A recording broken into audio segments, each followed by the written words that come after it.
प्रिय मित्रों नमस्कार। कैसे आप सभी? उम्मीद है आप सभी अच्छे होंगे और होली आपकी अच्छी बीती होगी। आज मैं आपके कुछ सवालों का जवाब लेकर के आया हूँ। So the first question is CTR क्या होता है। इसके बारे में बहुत सारी क्वेश्चंस होती है। आज मैं आपको CTR बताता हूँ। CTR होती है क्लिक थ्रू रेट, यानी कि वीडियो जितना चलता है, जितना लोग उसे देखते हैं, उस पर 1%, 2%, 10%, 12%, इस तरह से CTR बढ़ता चला जाता है। जितना ज़्यादा हाई CTR होगा उतनी ज़्यादा आपके वीडियो के रन करने और वायरल करने की संभावना होगी। अगर 10 से नीचे है तो मान के चलिए वीडियो ठीक ठाक चल रहा है, और अगर 10 से ऊपर है यानी 10, 20, 30, 40, 50 मतलब 20, 30 से ऊपर अगर आपका CTR चला जाता है तो ये मान के चल रहा है आपका वीडियो बहुत ही बेहतरीन है और भविष्य इन फ्यूचर अच्छा चल सकता है और अच्छा रेवेन्यू दे सकता है। सेकंड क्वेश्चन ये है दोस्तों, बहुत सारे लोग पूछते हैं कितने व्यूज़ का कितना पैसा मिलता है। तो मैं आपको दोस्तों ये बता देता हूँ। देखिए यूट्यूब पे ये कोई निर्धारित नहीं है और ये कोई फिक्स नहीं है।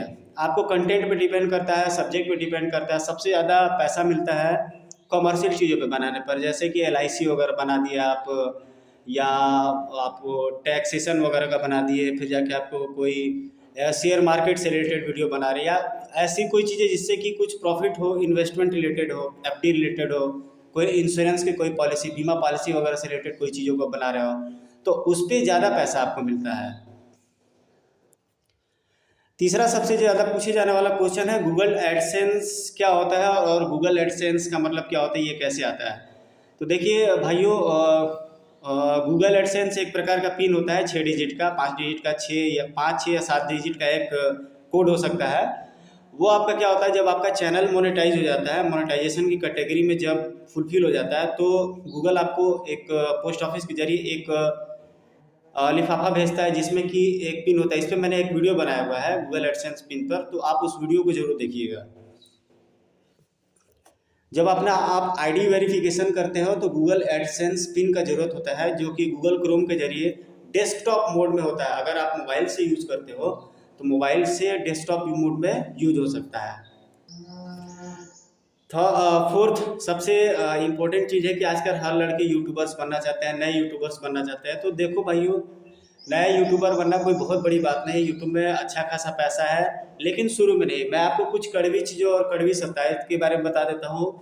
जब 10 लाख 15 लाख आपका व्यू आएगा, वो भी शॉर्ट वीडियो पे। शॉर्ट वीडियो पे वैसे रेवेन्यू बहुत कम होती है, यानी कि जो भी आप छोटा वीडियो बनाओगे उस पर पैसे बहुत कम मिलते हैं। लॉन्ग वीडियो चलता है उसका अच्छा पैसा मिलता है, लेकिन शॉर्ट वीडियो पे बहुत कम पैसा है। अगर आप शॉर्ट वीडियो पे 10 लाख 15 लाख 20 लाख व्यू लाते हो तो मान के चलिए कि 200 400 500 रुपए जो डॉलर में कन्वर्ट होकर होता है वो मिल सकता है, उससे ज़्यादा नहीं मिलेगा। लॉन्ग वीडियो आपका चलता है, उसका भी CTR अच्छा है और उसका इंगेजमेंट टाइम अच्छा है, यानी कि उसके देखने की अवधि, मतलब लोगों ने उसे कितनी देर देखा है, तो आपका ज़्यादा चल सकता है। फिफ्थ क्वेश्चन है कि वीडियो देर तक चलाने का मतलब क्या होता है। देखिए जैसे दोस्तों हम मूवी देखते हैं या कोई भी चीज़ देखते हैं तो यूट्यूब का एक एल्गोरिदम होता है। वो एल्गोरिदम के थ्रू वो कैलकुलेट करता है कि इस वीडियो को लोगों ने देखा है, और पब्लिक ने अगर देखा है तो कितने देर देखा है, उसकी लेंथ, उसकी ड्यूरेशन कितनी है। तो ये यूट्यूब जो है उसको फ्यूचर में लोगों को सर्कुलेट करने में, लोगों को डिस्ट्रीब्यूट करने में, भेजने में ज़्यादा ईजी होता है। और उसके आधार पर वो यूट्यूब डिसाइड करता है कि इस वीडियो को कहाँ तक रन कराना है। बनारस के आसपास के जो भाई बहन हैं जो यूट्यूब पर वगैरह पे वीडियो बनाते हैं, नए यूट्यूबर से, उनको कोई किस प्रकार की मदद चाहिए तो मेरा संपर्क सूत्र हर वीडियो में रहता है और मेरा कॉन्टैक्ट नंबर भी इजीली है। मैं आपकी हेल्प कर सकता हूँ। हम लोग चैनल को मोनेटाइज भी कराते हैं, और अगर आपको यूट्यूब से रिलेटेड कोई चीज़ों को समझना हो तो वो भी बताते हैं। एक और चीज़ मैं बताता हूँ, बड़े बड़े सारे यूट्यूबर्स की बातों में मत आइए। वो लोग अपना चैनल पर व्यू बढ़ाने के लिए, इंगेजमेंट बढ़ाने के लिए आपसे गलत प्रकार की चीज़ों को भी कह सकते हैं जो कि आपको समझ में नहीं आता है। देखिए यूट्यूब का कोई एक खास तरह का एल्गोरिदम है नहीं जिसको ये फिक्स माना जा सके। ये बहुत ही एक हाई फाई एक सर्विस है यूट्यूब, जिसका कि एल्गोरिदम हमेशा चेंज होता रहता है। अगर आप ये सोचते हैं कि मैं तत्काल वीडियो बना करके 2 4 5 6 महीना में ग्रो करके पैसे कमा लूँ, तो ऐसा होता है लेकिन बहुत कम होता है। तमाम बड़े यूट्यूबर से मेरी ये अपील है कि जो लोग बहुत बड़े बड़े लोग हैं वो अपनी भाषा और लैंग्वेज को संयमित रखें, कंट्रोल रखें, क्योंकि वीडियो जो हम रन कराते हैं उसको बच्चे बूढ़े यानी कि हर लोग हर एज के देखते हैं। तो हम जो शब्द बोलते हैं वो अपने दैनिक दिनचर्या में भी यूज़ करते हैं। तो भूल करके भी ऐसे शब्दों का चयन ना करें जिसको कि बच्चे अगर देख रहे हैं या कोई पेरेंट्स देख रहे हैं या फिर कोई भी जिम्मेदार पर्सन देख रहे हैं तो उनकी लाइफ पर कोई निगेटिव असर पड़े, क्योंकि इसका बहुत ज़्यादा इम्पैक्ट होता है।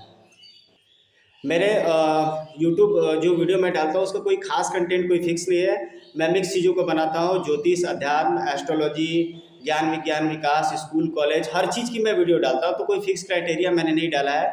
कॉमिक्स वगैरह का भी मैं वीडियो डालता हूँ, चूँकि मैं बचपन में बहुत कॉमिक्स पढ़ता था। मेरा मामा गाँव बिहार विक्रमगंज में है और मैं वाराणसी में रहता हूँ। आगे चल कर के एक नई चीज़ों को मैंने अपडेट करने का सोचा है कि मैं आगे चल कर के कुछ अच्छी अच्छी वीडियोस आपके लिए लाऊंगा, जिसमें कि कॉमेडी वगैरह, नाटक वगैरह, प्ले या कोई शॉर्ट फिल्म वगैरह हो सकती है, कोई अच्छा मैसेज देने वाली चीज़ें हो सकती हैं। क्लिकबेट एक यूट्यूब में एक चीज़ होता है जिसको कि क्लिकबेट करने का मतलब है कि आपके थंबनेल पे कुछ चीज़ें कुछ और लिखी हुई है, आप बता कुछ और रहे हो और उसका इम्पैक्ट कुछ और हो रहा है। यानी कि क्लिकबेट इसलिए लोग करते हैं ताकि उनकी वीडियो पर ट्रैफिक आ सके, काफ़ी हैवी मात्रा में ट्रैफिक आ सके। ज़्यादातर कोशिश कीजिए कि अगर आपको इसमें इंटरेस्ट है तो किसी आप एक टॉपिक पर ही वीडियो बनाएं। कोई भी एक टॉपिक आप सेलेक्ट कर ले और उसी पर वीडियो बनाएं। सबसे ज़्यादा पैसा है कॉमर्शियल चीज़ों में, लाइफ इंश्योरेंस, शेयर मार्केट, कोई एफडी या बैंकिंग से रिलेटेड कोई चीज़, यानी रुपए पैसे के लेन देन, यानी खरीद बिक्री, प्रॉफिट लॉस से रिलेटेड, इन सब चीज़ों पे अगर आप वीडियो बनाते हैं तो आपका चैनल पर अच्छा पैसा आता है।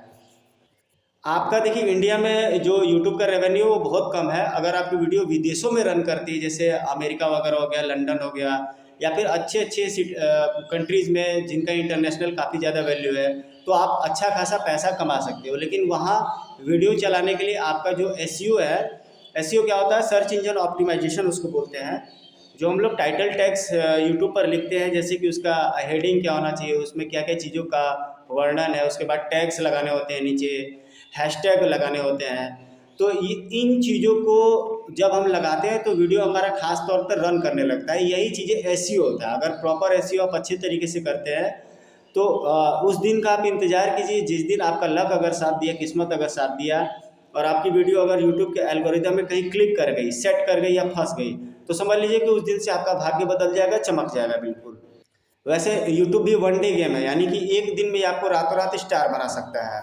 लेकिन इसमें बैड लक एक ये भी है कि बहुत सारे लोग छोटे यूट्यूबर भी बन सकते हैं, उनका चैनल डेड भी हो सकता है, नहीं भी चल सकता है। सबसे डार्क साइड ये होता है, सबसे बुरी बात ये होती है कि आप बहुत दिन तक मेहनत करते हैं और यूट्यूब तरह तरह की चीज़ों से आपको स्ट्राइक दे सकता है। यानी कि आप दूसरे का अगर गाना यूज कर रहे हैं, दूसरे का कंटेंट यूज कर रहे हैं, तो पब्लिकली कंपनी आपको स्ट्राइक दे सकती है और यूट्यूब कब आपके चैनल को डिलीट कर सकता है, उड़ा सकता है, इसका कोई ठौर ठिकाना और कोई भी इसका निश्चित क्राइटेरिया नहीं है। इसलिए भूल करके भी दूसरे की वीडियो को आप खुद के चैनल पर आप अपलोड मत कीजिए।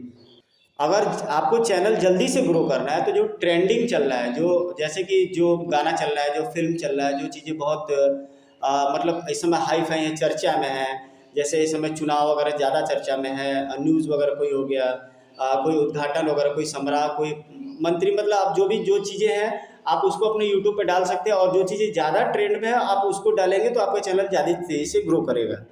कॉमिक्स से रिलेटेड वीडियो मैं इसलिए नहीं डाल पा रहा दोस्तों कि इस समय थोड़ा सा समय नहीं मिल पा रहा है। आप फेसबुक पर भी मुझे प्रशांत कॉमिक्स यूट्यूब नाम से सर्च कर सकते हैं और सेम यही लोगो है, मेरे जो चैनल का जो लोगो है पीआर नाम से, सेम वही लोगो है। और इंस्टाग्राम पर भी आप मुझे खोज करके आप सर्च कर सकते हैं। आपको मन में अगर कोई भी क्वेरी हो, कोई भी आपको सवाल का आंसर जानना हो तो मैं आपको बता सकता हूँ। बस यही चीज़ मैं कहूँगा, यूट्यूब इतना आसान नहीं है। यूट्यूब पे आप लगे रहिए, मेहनत करते रहिए और कंटिन्यूटी रखिए। महीने में एक ही वीडियो डालिए, हफ्ते में एक ही वीडियो डालिए, लेकिन कंटिन्यू रखिए वो ड्यूरेशन। आपको मैं बता दूं कि यूट्यूब के चलने का, जैसे चीज़ें जो वायरल होती है वो कब समय होता है, तो दोपहर में वीडियो डालें, शाम को वीडियो डालें तो वो तेज़ी से चलने की संभावना होती है, क्योंकि उस समय लगभग सभी लोग मोबाइल यूज़ कर रहे होते हैं, तो चलने की वीडियो ज़्यादा संभावना होती है। कम एज के जो बच्चे हैं, जो हाई स्कूल इंटर में पढ़ रहे हैं या 10th-12th वगैरह कर रहे हैं, 8, 9, 10, और बच्चों को तो मैं बिल्कुल सलाह नहीं दूंगा कि पहले वो अपनी स्टडीज़ पे फोकस करें, तब जा कर के यूट्यूब, इंस्टाग्राम या फेसबुक जैसी चीज़ों पे आए, क्योंकि आपको ये चीज़ें समझ में नहीं आएंगी। जब तक समझ में आएंगी आपके जीवन का एक महत्वपूर्ण हिस्सा निकल चुका होगा। याद रखिए दोस्तों, हम लोग 6-6 साल, 8-8 साल से लगे हुए हैं, तब भी जाकर के एक अच्छा खासा मुकाम पर नहीं पहुँच पाए हैं। सोचिए कि सासाराम बिहार के जो धर्मेंद्र जी हैं यूट्यूबर, वो बहुत पुराने यूट्यूबर है और यूट्यूबर में एक ज़माने के बादशाह हुआ करते थे, किंग हुआ करते थे। आजकल के डेट में उनका चैनल बहुत ज़्यादा बुरी तरीके से डाउन है, या कहिए तो डेड हो चुका है। वो दूसरे सब्जेक्ट पे टॉपिक पे वीडियो बना रहे हैं। धर्मेंद्र सर यूट्यूबर्स के लिए एक बहुत बड़े आदर्श है, मिसाल है। मैं खुद उनको फॉलो करता हूँ। आज के डेट में जो जैसे महात्मा जी टेक्निकल वगैरह हो गए, मनोज दे हो गए, ये टेक्निकल योगी जी हो गए, टेक्निकल इसरार जी हो गए, तो ये लोग बहुत बड़े बड़े यूट्यूबर हैं। उनके तक पहुँचने के लिए हमें बहुत मेहनत के साथ लक की भी सहारा है। दूसरी ये चीज़ है कि आप जो वीडियो डालते हैं ये मत सोचिए कि आपका टॉप 10 में आ सकता है, क्योंकि वो लोग रैंकिंग कराने के लिए कड़ी मेहनत करते हैं। और कई केसेस में तो कुछ चीज़ों में कुछ पैसे वगैरह भी खर्च करने होते हैं, तब जाकर के आपका वीडियो अच्छी रैंकिंग पे जाता है। आने वाले टाइम में दोस्तों मैं मैच, क्रिकेट, हॉलीवुड फिल्म्स या मूवीज़ वगैरह के बारे में भी बात करने वाला हूँ, और आपको क्लिप्स वगैरह भी डालने वाला हूँ। जैसे मेरा एक वीडियो बहुत अच्छा चला, जो 1999 का वर्ल्ड कप था। वर्ल्ड कप के सेमीफाइनल मैच में जो लांस क्लूजनर ने एक मैच विनिंग इनिंग खेली थी, बहुत थ्रिलिंग इनिंग थी, बहुत ज़बरदस्त। वैसी इनिंग बहुत रेयर होती है, उस पर मैंने एक वीडियो बनाया था। ब्रायन लारा पे मुझे एक वीडियो बनाना है। इंडियन क्रिकेट पे, आईपीएल पर वीडियो बनाना है। हॉलीवुड मूवीज़ पे, हॉलीवुड 3-4 मैं हॉलीवुड मूवीज़ का नाम दे देता हूँ, जिस पर मैं वीडियो आने वाले समय में अपलोड करूँगा। टर्मिनेटर, अरनोल्ड श्वार्ज़नेगर की जो फर्स्ट जो मूवी थी टर्मिनेटर, सिल्वेस्टर स्टेलोन वगैरह की हो गए, कियानू रीव्स वगैरह की हो गई, तो पायरेट्स ऑफ द कैरेबियन वगैरह हो गई, टाइटैनिक वगैरह हो गई। तो ये सब जो चर्चित मूवीज़ हैं उन पे भी मैं वीडियो बनाऊँगा, थोड़ा अट्रैक्टिव अंदाज में, जो कि आपको अच्छा लगे और पसंद आए। साथ ही साथ गेम्स, वीडियो गेम्स वगैरह पे भी, गॉड ऑफ वार हो गया, स्ट्रीट फाइटर हो गया, TMNT हो गया, पावर रेंजर्स वगैरह हो गया, इन सब पर भी मैं एक डेडिकेटेड और अच्छी वीडियो बना के दूंगा। मेरे एक दोस्त और मेरे जो ओनर हैं, फास्ट फ्रेंड हैं, अमरिंदर सर, उनसे मेरी अभी बातचीत हुई। मैं उनके घर गया था और उनके पास बहुत सारा कलेक्शन वीडियो गेम्स वगैरह, लिटरली मैं बोल रहा हूँ, मुझे अपना बचपन याद आ गया। मैं उनके साथ बैठ करके वीडियो गेम्स खेल रहा था, मुझे इतना अच्छा लगा। मुझे मौका मिले, मैं दोबारा सोच रहा हूँ कब सर के घर जाऊँ। अगर दोबारा जाऊँगा तो सर कहेंगे देखो ये आ गया फिर से, लेकिन मैं फिर भी मौके की तलाश में हूँ कि सर मुझे कब से दोबारा बुलाएंगे और मैं जाऊँगा और उनके घर खेलूँगा। मेरे इस चैनल को ग्रो करने में कुछ खास लोगों का, मेरे ऑडियंस का ज़्यादा योगदान रहा। उसमें सबसे मैं नंबर 1 अपने जो चैनल के जो मेरे रेगुलर व्यूअर हैं, शांतर मोहंती जी, उनका मैं तहे दिल से धन्यवाद देना चाहूँगा। और बहुत ही ज़बरदस्त इस चैनल के व्यूअर रहे हैं। उन्होंने मुझे आज तक कमेंट किया, जिसकी वजह से मुझे मोटिवेशन मिला है। मैं आज तक न्यू मूवी में अजय देवगन साहब की एक नई मूवी आने वाली है मैदान, उसके बारे में थोड़े से अब मुझे इंटरेस्ट है। पौराणिक टीवी सीरियल बनाने वाले सभी प्रोड्यूसर, डायरेक्टर, राइटर्स, सभी भाई बंधुओं से मेरा हाथ जोड़ के निवेदन है कि जो भी आप चीज़ों को बनाते हैं एक बार कंटेंट पे रिसर्च कर लीजिए। ठीक है, पब्लिक को मान के चलिए, जो चीज़ें अच्छी लगती है एक बार अच्छे से आप शोध कर लीजिए। महाभारत जैसा टीवी सीरियल जो BR चोपड़ा साहब का बना था या रामानंद सागर साहब का बना था, जो मुकेश खन्ना साहब जो जो थे, जो जो चीज़ें थी, वो महाभारत जो है कि रियल, और रामायण भी बिल्कुल रियल जैसी लगती है। और अरुण गोविल जी का तो आज तक हम उन्हें भगवान राम के रूप में ही देखते हैं। तो ये जो धार्मिक हमारे सीरियल हैं, उनके बारे में जो तथ्य जो बनाए जाते हैं, उनको सही तरीके से अनुसंधान करके प्रस्तुत किया जाना चाहिए। सास बहू टाइप के जितने भी सीरियल दिखाए जाते हैं, उसमें एक थोड़ा सा एक मैसेज जरूर देना चाहिए, क्योंकि ये चीज़ें कहीं ना कहीं हमारे जो भारतीय जो परिवार है, जो संयुक्त परिवार में, उसमें कहीं ना कहीं से वो अफेक्ट कर रही है। उसमें एक चीज़ें मैं देखता हूँ कि जो उसमें कपड़े वगैरह लोग पहनते हैं, आजकल के डेट में हमारी बेटी बहुएं भी उस तरह के कपड़ों को देखती है, मतलब डिमांड करती है। बड़ी बड़ी कंपनियां भी इस तरह से लेके होती है, लेकिन सबसे पहले हमारी संस्कृति और कल्चर है। हमको विकास करना है, हमको अच्छी अच्छी चीज़ों को सोचना है, हमको समाज को एक अच्छा संदेश देना है। जो भी मेरे विक्रमगंज के स्टूडेंट थे, मैंने करियर का सबसे अच्छा मुकाम विक्रमगंज टाउन में पाया, विक्रमगंज सासाराम बिहार, जो मेरा मामा गांव है। मैंने अपनी लाइफ का सबसे बेस्ट स्टेज और सबसे बेस्ट एजुकेशनल जो काम किया वो वहीं पे किया। आज भी वहाँ के छात्रों की मैं सुखद भविष्य की कामना करता हूँ और उनके उज्जवल भविष्य के लिए ईश्वर से प्रार्थना करता हूँ। जो भी स्टूडेंट अभी पढ़ रहे हैं, मैं उनको अपना आशीर्वाद देना चाहता हूँ, और जो भी स्टूडेंट मुझसे पढ़ चुके हैं, उनके बेहतर भविष्य के लिए कामना करना चाहता हूँ। स्किल ट्रेड और कैसे जॉब और वैकेंसी वगैरह पाए, अगर कोई प्राइवेट जॉब करना चाहता है या गवर्नमेंट जॉब करना चाहता है, तो उस पर मैं डेडिकेटेड वीडियो पहले भी बना के डाल चुका हूँ और रेगुलर बना के डालना चाहता हूँ, और डालता भी रहता हूँ। अगर आपको कोई दिमाग में कोई भी संशय है, हेजिटेशन है, तो आप मुझसे पूछ सकते हैं। विगत के कुछ सालों में मैं सब्जेक्ट सिलेक्शन में मैं चीज़ों को थोड़ा सा मैं आपको वो बता दूं कि जो भी ये वीडियो बना रहा हूँ उसमें कई तरह के मैंने टॉपिक्स को उठाया है। वीडियो के स्टार्टिंग में यूट्यूब से रिलेटेड मैंने कुछ क्वेश्चन को बताया, यूट्यूब के कुछ बेसिक्स के बाद। तो ये इतना लंबा वीडियो बनाने के पीछे यही मकसद है कि कई सारे क्वेश्चन जो मेरे दिमाग में चल रहे थे, जो मुझे अपलोड करना था यूट्यूब पे, मैं वो एक साथ ही मैं अपलोड कर रहा हूँ। बाकी पार्ट वाइज सेक्शन में जो व्यूअर्स इसको देख रहे हैं ताकि उसको कुछ मिले और एक मेरे एक्सपीरियंस का कुछ लाभ उन्हें गेन हो सके। सभी स्कूल कॉलेज के लिए एंट्रेंस टेस्ट वगैरह की तैयारी हो चुकी है, एडमिशन वगैरह की प्रोसेस की भी तैयारी हो रही है। ध्यान रखिए कि आज मार्च वगैरह बिल्कुल लास्ट है और 1 अप्रैल वगैरह से आपका न्यू सेशन स्टार्ट हो जाएगा, फिर उसके बाद मई जून की छुट्टी पड़ जाएगी। तो सभी बच्चों को मैं ये कहना चाहूँगा कि मन लगा के पढ़िए। जो सब्जेक्ट नहीं आता है समझ में, आप मेरे वीडियो आप मेरे चैनल पे देखते रहिए। आप डायरेक्ट मुझसे भी पूछ सकते हो। सब्जेक्ट सिलेक्शन में आप बिल्कुल आपकी जो इच्छा है, जो भी आप सब्जेक्ट लेना चाहें आप उसको ले सकते हैं। ड्राइंग भी एक बहुत अच्छा सब्जेक्ट है, ड्राइंग से पढ़ने वाले बहुत अच्छा कर सकते हैं। एनी सब्जेक्ट आपका जो इंटरेस्ट है आप उसी सब्जेक्ट को लीजिए। बट मैं ये एडवाइस देना चाहता हूँ कि मैथ से आप डरिए मत, क्योंकि मैथ एक ऐसा सब्जेक्ट है जो कि हर स्ट्रीम में आपको लेके जा सकता है। बेसिक मैथ आपको कोशिश ये करनी है कि 10th तक की मैथ कम से कम हम जाने। आपको नहीं समझ में आता है तो मैं जनरल मैथ्स वगैरह के भी वीडियो मैं बना के डालता रहता हूँ, आप मेरे चैनल पे भी देख सकते हो। अगर आपको नहीं समझ में आता तो आप मुझसे पूछिए। मेरे बहुत सारे यूट्यूब पे वीडियो है, मुझसे डायरेक्ट कॉल करके भी आप पूछ सकते हैं, फ़ोन पे भी पूछ सकते हैं और डायरेक्ट व्हाट्सअप के जरिए भी पूछ सकते हैं अगर आपको कोई क्वेश्चन नहीं समझ में आ रहा है या साइकोलॉजी से रिलेटेड। जो बच्चे बड़े हो रहे हैं यानी 15 से 20 साल के, 20 से 25-22 साल के लड़के जो कॉलेज यूनिवर्सिटी में जाने वाले बच्चे हैं, गर्ल्स बॉयज़ हैं, तो उनके दिमाग में कई तरह की चीज़ें होती है। हेजिटेशन होता है दाखिले से संबंधित, कट ऑफ मार्क्स से रिलेटेड, या कौन से सब्जेक्ट कौन से कॉलेज में जाए, उस पर भी मैं कई चीज़ों को बता चुका हूँ। सीट्स वगैरह का ध्यान रखिए। आप जो भी जिस भी कॉलेज में आप अपना एडमिशन लेने जा रहे हैं, जैसे मैं वाराणसी के 2-4 कॉलेजों को बता देता हूँ, जैसे BHU वगैरह हुआ, हरिश्चंद्रा वगैरह हुआ और यूपी कॉलेज वगैरह हुआ। तो ये ध्यान रखिएगा कि इसमें लिमिटेड सीट होता है।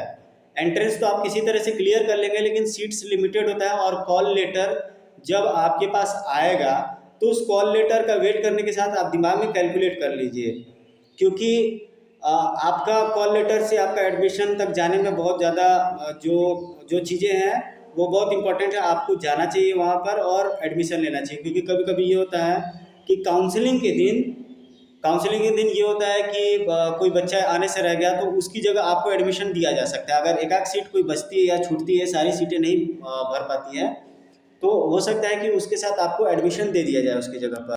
नीट का जो एंट्रेंस एग्जामिनेशन है, नेशनल एलिजिबिलिटी एंट्रेंस एग्जामिनेशन, तो टेस्ट तो उसका जो है 5 तारीख को है पेपर। तो जो भी आसपास के जो कॉलेजेस है, जिस कॉलेज में दिया है, आप लोग ध्यान दीजिएगा कि उसका कॉल लेटर बहुत जल्दी ही आने वाला होगा, वो आपके एड्रेस पे डिस्पैच किया जाएगा। उसके साथ ये ध्यान दीजिएगा कि आधार कार्ड की फ़ोटोकॉपी, जो आपका कॉल लेटर भेजेगा उसका फ़ोटोकॉपी, और दूसरी बात है अपने सारे डॉक्यूमेंट्स आप एक फाइल में रख ले रहिएगा और अच्छे तरीके से उसको लेके जाइएगा। 10th-12th के बच्चे जो है कि अभी से लग जाए, क्योंकि सेशन जैसे कि आपका मान के चले जो बच्चे 9th की परीक्षा दे चुके हैं या जो बच्चे 11th के एग्ज़ाम दे चुके हैं, वो 1-2 महीना थोड़ा बहुत अपना छुट्टी उट्टी में कुछ कर ले, क्रैश कोर्स वगैरह कर सकते हैं। कंप्यूटर वगैरह कोर्स करने की मैं एडवाइस नहीं दूंगा। स्पेशली 10th और 12th के बच्चों को मैं कंप्यूटर का कोई भी कोर्स अभी नहीं करने की सलाह दूंगा, बाद में आप भले ही कर सकते हो। पहले आप जम करके आप पहले जो आपका सिलेबस और स्टडी है आप उसको फोकस कीजिए, क्योंकि आप 1 साल क्या पढ़ते हो, एग्ज़ाम आपका उसी का टेस्ट होता है और ये एग्ज़ाम बहुत कुछ बताता है आपके बारे में, आपकी इवोल्यूशन के बारे में। दूसरी मैंने कई सालों कई वर्षों से देखा है बच्चों की, बहुत सारे बच्चे जो है कि डिप्रेशन में आकर के कुछ भी गलत सलत कदम उठा लेते हैं, टेंशन में आ जाते हैं पढ़ाई का बोझ को लेकर के। तो आप बोझ मत लो उसको, पढ़ाई को। देखिए सबकी दिमाग की क्षमता अलग अलग होती है, सबकी समझने की क्षमता अलग अलग होती है। कोई कुछ समझता है, कोई कुछ समझता है। आप डिप्रेशन मत रहिए और कंपेयर मत कीजिए किसी भी दूसरे के साथ। गार्जियन क्या होता है कि थोड़ा थोड़ा कभी कभी अपने बच्चों पर दबाव बनाते हैं कि उनका बच्चा अच्छा कर रहा है, तू क्यों नहीं अच्छा कर रहा है। तो ये जो भी बच्चे हैं मैं उनको एक एडवाइस देना चाहूँगा, मैं एक प्रोफेशनल टीचर हूँ, कि आप किसी के कहने पर या कोई भी कहने पर प्रेशर मत लो, आप पढ़ो। आपको अगर नहीं समझ में आता आप 2 ही घंटा पढ़ो, 1 ही घंटा पढ़ो, लेकिन कुछ भी पढ़ो। आपके पास शेष 20-22 घंटा बचते हैं दिन में, 20-22-24 घंटे आपके पास हैं।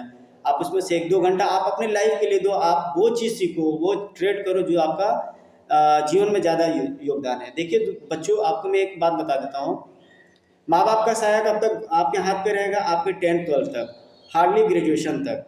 यानी कि आपके 15 से 18 साल तक के हमसफ़र आपके माता पिता हैं। तो इस जीवन में जो भी आप स्किल सीखिए, ट्रेड सीखिए, वो आपकी लाइफ के लिए काम आना चाहिए, क्योंकि बाद की लाइफ में यानी कि 20-25 या 30 के जब आप हो जाते हैं, उसके बाद लाइफ में आपको टर्न बैक करने का मौका नहीं मिलता है, सोचने समझने का मौका नहीं मिलता है। तो आपकी जो सीखी हुई जो ट्रेड है, जो आपका जो स्किल है, जो आपकी विद्या है, जो एजुकेशन है, वही काम आती है। बदलते हुए मौसम में अभी जस्ट ठंड बिटी है और गर्मी की शुरुआत होने वाली है, यानी कि जो ये 15-20 दिन 22 दिन आएंगे, नवरात्र भी जस्ट स्टार्ट ही होने वाला है। तो ये देखिए, ये बहुत अच्छा भी टाइम आने वाला है, थोड़ा इसमें सावधान भी रहिएगा, क्योंकि तेज़ धूप से तबीयत वगैरह भी खराब हो सकता है। इस समय जो घाम लगेगा, जो धूप लगेगा, वह सर पे लगता है। तो इस समय गमछे उमछे से मुंह हाथ ढक करके अपना जो है कि निकलने का प्रयास कीजिए। और दूसरा एक चीज़ है कि जिस प्रकार से ठंड इस बार पड़ी थी, उस प्रकार से गर्मी भी पड़ने का पूरा अंदेशा है दोस्तों। तो इस बदलते वातावरण में खान-पान का अपना ध्यान रखिए, अपने डाइट का ध्यान दीजिए, एक्सरसाइज वगैरह करते रहिए, प्रभु का भाव भक्ति करते रहिए और अपने दैनिक दिनचर्या को आप फॉलो करते रहिए। अपने दिमाग को एक अच्छा टेम्पर दीजिए। देखिए, कहना, लिखना, बोलना, सुनना, हम जो अगल-बगल देखते हैं टीवी, मोबाइल, फ़िल्म वगैरह में, नात रिश्तेदार, हित नाता, अगल-बगल के लोगों से जो देखते हैं, यार दोस्तों से, तो देखिए कुछ तो उसकी वजह से हमारे हमारे पर्सनैलिटी का निर्माण होता है, कुछ चीज़ों का निर्माण होता है, कुछ हमारी इनेट एबिलिटीज़ की वजह से होता है। आप ज्ञान सर्वोत्तम होता है, यानी कि एजुकेशन इज़ फर्स्ट। आप अच्छे-अच्छे विचार अपने दिमाग में लाइए, नेगेटिव विचार कभी भी दिमाग मत लाइए। माता-पिता का सेवा कीजिए, गुरुजनों का आदर कीजिए। आप अपने टीचर्स को रिस्पेक्ट करेंगे तो याद रखिए, आपको जीवन में हर प्रकार की चीज़, हर प्रकार का सुख मिलेगा। माता-पिता को हमेशा खुश रखिए, प्रसन्न रखिए। अपने ग्रहों को स्ट्रॉन्ग करने का ये सबसे बेसिक और सबसे गुड स्टेप है। कोशिश कीजिए, देखिए सभी के घरों में कुछ ना कुछ प्रॉब्लम है दोस्तों। आटा, दाल, चावल, राशन, पताई, ये सब चीज़ें, घरेलू खर्चे, दूध, बच्चों का फीस वगैरह, इंस्टॉलमेंट, सुई दवाई, इसमें पूरी दुनिया परेशान। लेकिन इसमें एक चीज़ आप ध्यान रखिए, अगर आप ऑनेस्टी से काम करते हैं, आपके पास चीज़ें कम भी हैं, तो भी ईश्वर आपका हर बेड़ा पार करेंगे। ये मेरा पर्सनल एक्सपीरियंस है। मैं भी कई चीज़ों को मैं पढ़ करके, लिख करके बैठा हुआ हूँ। एस्ट्रोलॉजी वगैरह, वास्तु, अध्यात्म, मंत्र, ये सभी चीज़ों के बारे में मुझे जानकारी है। तो आपके पास चाहे जितना भी पैसा हो, जितना भी आपके पास जो चीज़ें हो, जितना भी रिसोर्स, आप उसी में खुश रहिए, आत्मसंतुष्ट रहिए। कभी भी अपने आय से ज़्यादा व्यय मत कीजिए, यानी खर्चे को मत बढ़ाइए। आने वाले समय के लिए कुछ न कुछ पैसे को आप हमेशा सेव करके रखिए। आप 10 ही 20 रुपये बचाइए, आपकी जो क्षमता है उसके हिसाब से कीजिए, दूसरे का हेल्प कीजिए दोस्तों। मैं समाज में ये देखता हूँ कि लोग एक दूसरे की बुराई करते हैं, एक दूसरे की पीछे हाथ धो के पड़े लगते हैं। अगर आप टैलेंट में आप उसका बराबरी नहीं कर पा रहे इसी स्किल में, तो आप उसकी बुराई ढूंढने लगते हो, आप उसको चार समाज में कोई ना कोई छेद कर लगते हो। This is not good. आप सीखिए, आप अच्छे लोगों की संगति में रहिए, आप अच्छे लोगों को सीखिए, आप अच्छे बात व्यवहार कीजिए, आप लोगों से अच्छा संपर्क कीजिए। देखिए, आपके जो न चाहने वाले, जो आपके दुश्मन हैं, वो भी आपके फ़ैन हो जाएंगे। सही समय पर शादी ब्याह कीजिए दोस्तों। देखिए, आजकल के डेट में हर जगह गवर्नमेंट जॉब वाला लड़का या बहुत हाई फाई लड़का खोजना थोड़ा सा मुश्किल है। इसलिए जैसी आपकी बेटी हो, जैसा आपको रिश्ता पसंद है, जैसा आप शादी करने में इंटरेस्ट लीजिए। कोशिश ये कीजिए कि लड़के आपको अच्छे मिल जाए। वैसे भी दोस्तों, ग्रह नक्षत्र के मुताबिक जिसका जिससे शादी होना तय होता है, वो येन के प्रकार कहीं से मिलता ही है।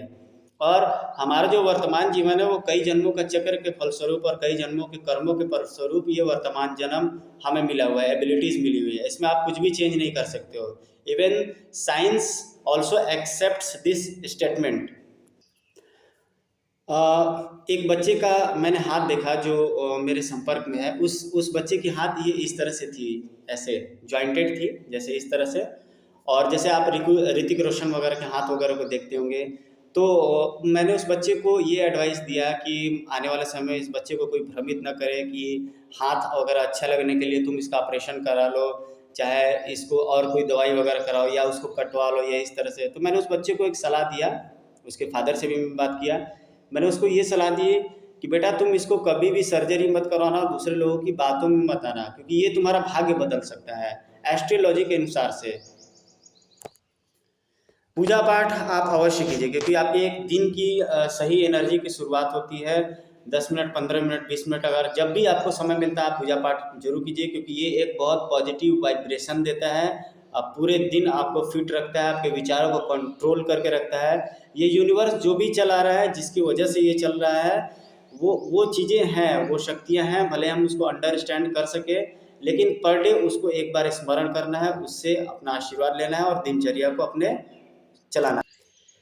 अब वीडियो थोड़ा सा लंबा हो रहा है, जाते जाते मैं आपको एक छोटा सा अपना एक भाव भजन सुना देता हूँ, जो कि मेरे मन में आ रहा था। मैंने सोचा श्री हनुमान चालीसा जो मैं अक्सर गुनगुनाता रहता हूँ, उसकी कुछ लाइनों को मैं आपको सुना करके आपका दिन मंगलमय करना चाहता हूँ। ईश्वर से मेरी यही प्रार्थना रहेगी। जय हनुमान ज्ञान गुण सागर, जय कपीस तिहुँ लोक उजागर। रामदूत अतुलित बल धामा, अंजनी पुत्र पवन सुत नमा। महावीर विक्रम बजरंगी, कुमति निवार सुमति के संगी। कंचन बरन विराज सुवेशा, कानन कुंडल कुंचित केशा। हाथ वज्र और ध्वजा विराजे, कांधे मूंज जनेऊ साजे। शंकर सुवन केसरी नंदन, तेज प्रताप महाजगवंदन। विद्यावान गुणी अति चातुर, राम काज करिबे को आतुर। प्रभु चरित्र सुनिबे को रसिया, राम लखन सीता मन बसिया। विकट रूप धरि लंक जरावा, भीम रूप धरि असुर संहारे। रामचंद्र के काज सवारे, लाए सजीवन लखन जियाए। श्री रघुबीर हर्षि उर लाए, विद्यावान गुणी अति चातुर, राम काज करिबे को आतुर। प्रभु चरित्र सुनिबे को रसिया, राम लखन सीता मन बसिया। सूक्ष्म रूप धरि पवन तनय, संकट हरन मंगल मूर्ति रूप। राम लखन सीता सहित, हृदय बसहु सुरभूप। कुछ लाइनें दोस्तों मिस हो रही हैं, लेकिन गाना गाकर मैंने सुनाया। मैंने सोचा कि सुना तो अपने व्यूअर्स को, हो सकता है कुछ कमेंट वगैरह मिले, आपका मंगल हो, हमारा भी मंगल हो। तो इसी उम्मीद के साथ दोस्तों, नवरात्र आने वाला है, माता रानी की कृपा आपकी बनी रहे। इसी उम्मीद में एक नेक्स्ट वीडियो में जल्दी ही लेकर के आऊँगा। आप अपने कमेंट्स दिया कीजिए, जो भी फीडबैक वगैरह उसको जैसा भी हो आप जो भी दिया कीजिए। यूट्यूब पे जो भी नहीं समझ में आता मैं डालता रहता हूँ। मिलता हूँ ऐसे एक वीडियो के साथ। Till then take care, good bye, जय हिंद। आपका दिन, आपका परिवार, सभी लोग को मेरी ढेर सारी शुभकामनाएं। आपका दिन बेहद शुभ और मंगलमय हो।